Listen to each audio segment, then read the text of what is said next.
Hey guys, what's going on? It's Humberto Garcia. Today we're going to be talking about organizing your catalog in Lightroom regardless of the type of photography you do. So the very first example we're going to look at is going to be a family session.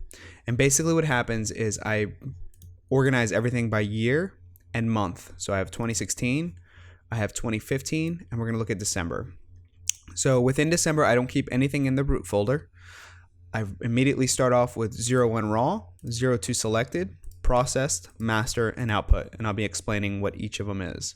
So raw is basically where everything comes in. As you can see, I also name everything. So it's named with the year, month, and day, the name of the family or whatever the session is, and then it's numbered starting from 0. From there, I'll go through and I'll hit the number 1 on any photos I want to move on and keep for the next folder. So I'll hit 1. And as I went through on this one, I kept about 53. And I transfer them all to selected. From there, I pretty much don't have to look back at my raw folder again. I might skim it twice just to make sure I didn't leave any files behind, but I'm basically trying to get rid of redundancy because I don't like delivering or showing the same photo, or variations of it. I don't mind if it's a different angle or different lens, different perspective, but if it's the exact same photo with just different, millimeters of movement, I'll just pick the best one. So from there, I continued and I starred them with 2 stars, and as you can see here, I moved on with 33. So this is what I've showed. This was my final showing to the clients, and we went through and we rated and starred them. So everything in process is anything that's color corrected and has local and global adjustments in Lightroom. From there, of those 21, whatever goes into Photoshop, as you can see here, here's a canvas. This canvas needed to be extended. I needed 1.5 inches up here, 1.5 inches on the left, right, and on the bottom. So I took it into Photoshop, I extended it, and this way it wrapped around and I didn't lose much resolution on the 20 by 30 canvas. So any files that go into Photoshop go into the master. And it doesn't matter whether this is a wedding, whether this is editorial work, commercial, real estate, it all works the same. And then same thing for the output. I run the output for Animoto 19 by 20 for HD. I run it for web resolution 20 by 48. I ran it for the canvas, and then I ran it for their actual prints. So this is what I sent to WHCC. And then in these, if we look in here, if we show this in the Finder, you can see that this is the root folder, and everything in here is pretty much optimized and ready to go to WHCC. So if they reorder any prints, I can just immediately just go back in here, take these, and order them again without having to worry about, my export settings and having to soft proof everything from, as if I was reinventing the wheel. So everything's in there. And all the folders are like this from, a year ago to 10 years from now. They're all going to be like this. And it's going to make it very easy for me to go back, archive, look through files, and find things if I need to. Here we have a couple sessions. So same thing, raw, selected. Whatever I selected, I culled down even more with 2 stars. I went to processed. Whatever I took into Photoshop, this became the master, right?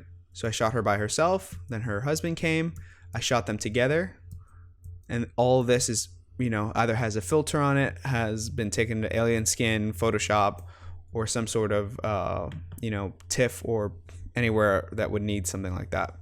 And then same thing, my 05 is my output, and the one file I have for them is Pixie Set. So moving on, we'll look at another, and here's an example. If you have extra folders, you can keep audio files, you can keep behind the scenes, you can do 06 behind the scenes, 07 audio, 08 video, however you'd like, 1 through 5, that's what works for me. But if you need extra folders, then you can make subfolders, or you can make like an accessories. And for me, I like having this because it lets me, match up behind the scenes and show clients, this is what I can make in this location, and this is what comes out of the camera, right? Or maybe something like a simple scene like this, and this is the photo that came out of there, right? So behind the scenes for me, I try to do them as much as I can, and that's an easy way to keep them organized. And nothing's messed up. If I come back here in 2 years and I just want to show an example of this is a wedding I shot in this type of venue with, I can show behind the scenes and really depict it. So same thing, I try not to keep files in the root folder. I don't know why they are there. Raw, these are completely untouched, unretouched. I went on to selected, then process them, and then all of these went into Photoshop. So this was my these are all my master files, and this was basically what was delivered and what was selected. So on export, you can see there's the 17 prints I sent to WHCC along with my slideshow exports and so on. So we'll go on to a quick wedding, and that wedding is right here, and it's basically the exact same thing. I selected these, but there's a lot of repeats that I thought were very similar from what I processed, so you can see that they didn't make the cut because I already had a few that were like that, and I actually chose to process these instead of the ones that are still in the selected file. I didn't have to retouch any, so I didn't have to worry about that. And then same thing with my exports to Pixieset, Animoto, and then when they order their prints or if they're gonna make an album, I'll have a bunch of master files for their wedding, and that's what I'll have exported for the album design. So that's weddings, portraiture. I'm going to show you an example for, I guess, for real estate. So basically, I do a lot of composites. So same thing from the raws. I might take 30-40 frames from one single place. I chose all my selected. Same thing with all my selected. Once I made my master files, all my composites, this was the final file, and that's what I'm going to export. I'm still working on these, so it's not, the organization is not complete, but you can pretty much fit and adapt this to any style of photography. So if you have any questions or you're just trying to get organized, it's best to, even if you're not going to go back and do the past, at least archive that, keep it in a place where hey, that's all the messed up stuff. And then just do it from now on, and you're going to stay very organized. It doesn't take any time to upkeep this or to really just keep going with it, and if anything, it probably saves you time.